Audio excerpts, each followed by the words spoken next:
दिग्गज उद्योगपति रतन टाटा के स्वर्गवास के बाद देश भर में शोक की लहर है।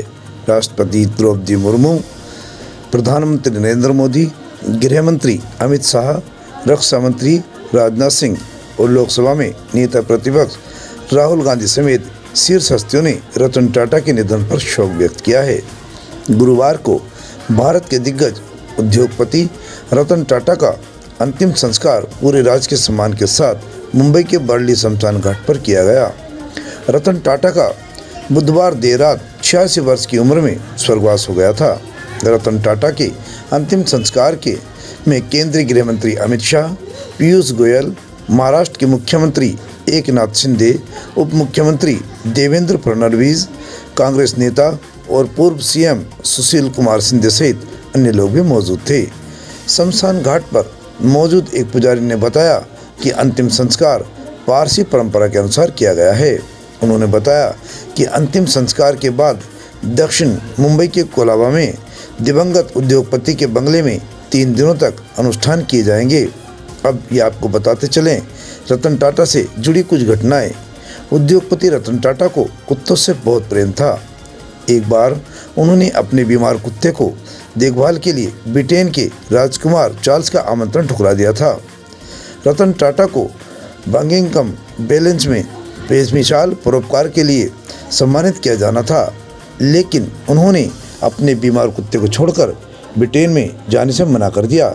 ये किस्सा एक इंटरव्यू में उद्योगपति सुशील सेठ ने सुनाया था। उन्होंने बताया, जब मैं लंदन में विमान से उतरा तो मैंने देखा कि मेरे फ़ोन में रतन टाटा की 11 मिस कॉल थी। मैंने उन्हें तुरंत फ़ोन मिलाया। तब उन्होंने बताया कि वह सम्मान लेने ब्रिटेन नहीं आ पाएंगे। इसकी वजह थी उन्होंने बताई कि उनके कुत्ते की तबीयत ठीक नहीं है और वे उसे बीमार हालत में छोड़कर नहीं जा सकते। ये बात जब प्रिंस चार्ल्स को पता चली तो उन्होंने भी रतन टाटा की तारीफ करते हुए उन्हें महान इंसान बताया। रतन टाटा ने पारसी परंपरा से अंतिम संस्कार की परंपरा बदली। आपको बता दें कि पारसी समुदाय के लोग पारंपरिक तौर पर अपने परिजन के सब टावर ऑफ साइलेंस में रख देते थे ताकि गिद्ध उन्हें खा सकें, लेकिन रतन टाटा के अंतिम संस्कार ने समुदाय में बदलती परंपरा को दर्शाया। गिद्धों की घटती आबादी के कारण पारसी अब टावर ऑफ साइलेंस की जगह विद्युत शवदाह गृह में अंतिम संस्कार कराने लगे। वर्ली स्थित शमशान गृह में पारसी बेजोरास्ट्रियन लोगों के अंतिम संस्कार के लिए जगह निर्धारित है। टाटा सांस के मुख्यालय बॉम्बे हाउस में घुसने से पहले जहां हर किसी की तलाश ली जाती है, वहीं सड़क पर घूमने वाले लावारिस कुत्ते इसमें बेरोक-टोक घुस सकते हैं। दर्शकों से सभी स्टाफ को ये खास निर्देश है, कोई भी लावारिस कुत्ता जो अंदर आना चाहे उसे रोका नहीं जाएगा। बताया जाता है टाटा एक दिन दफ्तर पहुंचे तो देखा कि ये कुत्ता बाहर बारिश में भीग रहा था। इसके बाद लावारिस कुत्तों के लिए बॉम्बे हाउस के दरवाजे हमेशा के लिए खुल गए। लोग ताज होटल के बाहर भी कुत्तों को आराम करते देख सकते हैं। मुंबई में टाटा ट्रस्ट ने जानवरों के लिए एक अस्पताल भी खोला है। एनसीपीएन में रतन टाटा के अंतिम दर्शन करने के लिए टाटा का लाडला कुत्ता गोबा भी पहुंचा। वह कुछ देर तक बेहद शांत भाव से उनके पार्थिव शरीर के पास बैठा रहा। ये दृश्य मन को झकझोर देने वाला था। काले रंग के कुत्ते का रतन टाटा ने गोबा में रेस्क्यू किया था, इसलिए उसका नाम गोबा रखा था।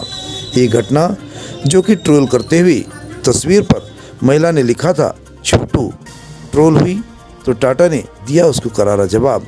रतन टाटा इंस्टाग्राम पर काफ़ी सक्रिय हो रहे थे, अक्सर तस्वीरें भी साझा करते थे। इस बीच उन्होंने अपनी एक तस्वीर शेयर की जिसमें वे ज़मीन पर बैठे थे। इस पर एक महिला ने अजीब सा कमेंट लिखते हुए बधाई दी। बधाई हो छोटू। उसके लाखों फॉलोअर में एक को कई रवैया खटक गया। उन्होंने महिला को ट्रोलिंग शुरू कर दी, लेकिन रतन टाटा जो आलोचकों से भी विनम्रता से भाव लेते थे, उन्होंने ट्रोलिंग करने वालों की बोलती बंद कर दी। उन्होंने लिखा, मैं युवा महिला की तारीफ करता हूँ कि उन्होंने अपने दिल की बात कही। उम्मीद करता हूँ कि वे आगे भी इसी तरह लिखती रहेंगी। हमें नहीं भूलना चाहिए कि बच्चा तो हर किसी के अंदर होता है, ऐसे में इस महिला को सम्मान दीजिए, उसकी इज्जत कीजिए। टाटा के निधन के बाद देश के पूर्व प्रधानमंत्री डॉक्टर मनमोहन सिंह ने अपने एक संदेश में कहा, रतन टाटा में सत्ता में बैठे लोगों को सच बोलने का साहस था। मेरे पास कई मौक़ों पर उनके साथ बेहद करीब से काम करने की सुखद यादें हैं। उनकी दूरदर्शिता और मानवता उनके कई परमार्थ कार्यों में दिखी। दूसरी तरफ भारत रत्न से सम्मानित लाल कृष्ण आडवाणी ने कहा कि टाटा ने भारतीय उद्योग पर अमिट छाप छोड़ी और वे वास्तव में दिवंगत GRD टाटा के योग्य उत्तराधिकारी साबित हुए। उनकी उदारता और दयालुता हमेशा असाधारण रही है। देश उनका ऋणी रहेगा। फ्रांस के राष्ट्रपति इमैनुअल मैक्रों ने कहा, रतन टाटा की दूरदर्शी नेतृत्व क्षमता ने भारत और फ्रांस में नवाचार और निर्माण के क्षेत्रों में उद्योग को बढ़ावा देने में महत्वपूर्ण योगदान दिया है। उनकी विरासत को उनके मानवतावादी दृष्टिकोण, विशाल परोपकारी उपलब्धियों और उनकी विनम्रता के लिए याद किया जाएगा। हम समाज की बेहतरी के प्रति उनकी आपकी आजीवन प्रतिबद्धता को प्रशंसा और सम्मान के साथ याद करेंगे। उनके निधन से फ्रांस ने भारत में एक मित्र खो दिया है। 1980 में एक गैंगस्टर रंगदारी के लिए टाटा के कर्मचारी को परेशान कर रहा था।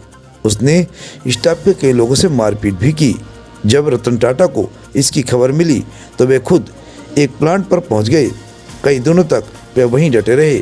बाद में उन्होंने इस गैंगस्टर को गिरफ्तार कराया। टाटा समूह की कंपनी का एक सामान्य स्टाफ लंबे समय से बीमार चल रहा था। रतन टाटा बिना किसी को बताए पुणे में उसके घर पहुंच गए और उसके इलाज के लिए उसकी पूरी मदद की। रतन टाटा का एक मानवीय पहलू 2008 में 26/11 आतंकी हमले के दौरान भी सबने देखा था। ताज होटल को भी इस हमले का दंश झेलना पड़ा था। तब 80 पीड़ित परिवारों से रतन टाटा ने खुद जाकर मुलाकात की, उन्हें सांत्वना दी और ऐसे परिवारों के बच्चों की पूरी शिक्षा का खर्च भी उठाया।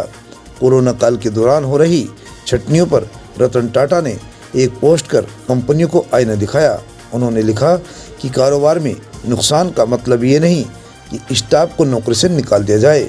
क्या इससे कारोबार सही चलने लगेगा? सेना से रिटायर्ड कर्नल विनायक चुबेकर ने श्री दिग्गज उद्योगपति का एक यादगार किस्सा सुनाया और कहा, रतन टाटा का उन्हें हाय कैप्टन कहना उन्हें हमेशा याद आता रहेगा। स्पीकर ने बताया कि 1992 में वे कैप्टन के तौर पर महाराष्ट्र और गुजरात के क्षेत्रीय मुख्यालय में बेस में तैनात थे।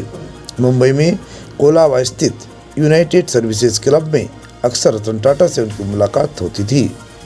एक मुलाकात के दौरान उन्होंने रतन टाटा से जिक्र किया कि उनके एक दोस्त तत्कालीन लेफ्टिनेंट कर्नल BS बिस्ट का बेटा विजय घोड़े से गिरकर चोट लगने से दिव्यांग हो गया है और उसे नौकरी की सख्त ज़रूरत है। अगली सुबह विजय को बॉम्बे हाउस से फ़ोन आया कि वह रतन टाटा मुख्यालय में प्रशासनिक विभाग में ड्यूटी ज्वाइन कर ले।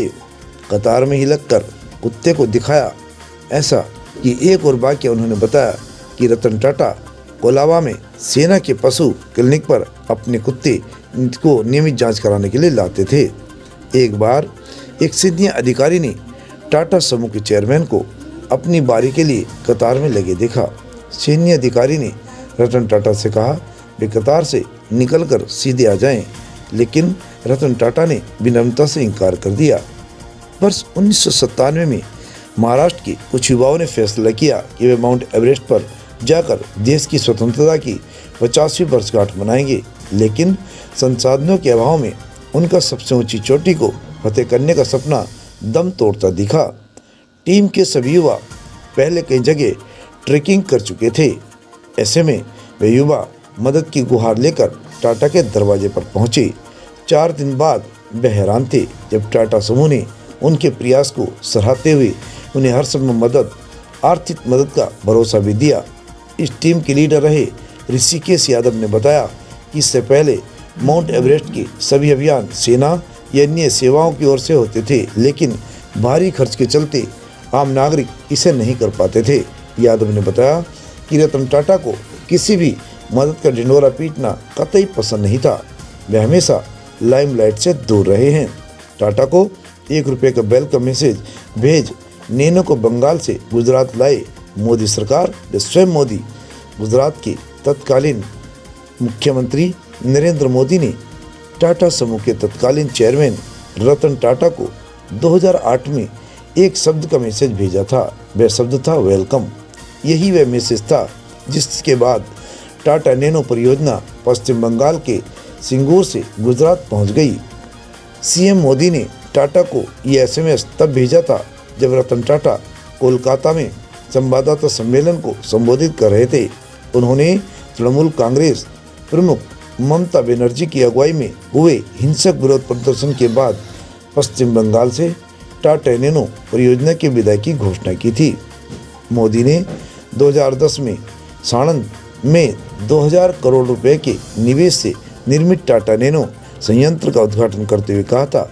जब टाटा ने कोलकाता में एक संवाददाता सम्मेलन में कहा कि वे पश्चिम बंगाल छोड़ रहे हैं, तो मैंने उन्हें वेलकम कहते हुए छोटा सा एसएमएस भेजा था। और अब आप देख सकते हैं कि ₹1 का एसएमएस क्या कर सकता है। टाटा ने 3 अक्टूबर 2008 को पश्चिम बंगाल से नैनो परियोजना के बाहर निकलने की घोषणा की थी और कहा था कि अगले 4 दिनों के भीतर गुजरात के साणंद में संयंत्र स्थापित किया जाएगा। मोदी ने तब कहा था कि कई देश नैनो परियोजना के लिए हर संभव मदद देने को इच्छुक थे, लेकिन गुजरात सरकार के अधिकारियों ने ये सुनिश्चित किया कि ये परियोजना भारत से बाहर न जाए।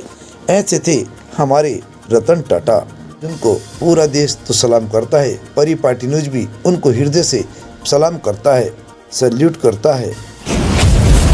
हमसे जुड़े रहने के लिए हमारे चैनल को सब्सक्राइब करना ना भूलें। साइड वाला लाल बटन जरूर दबाएं।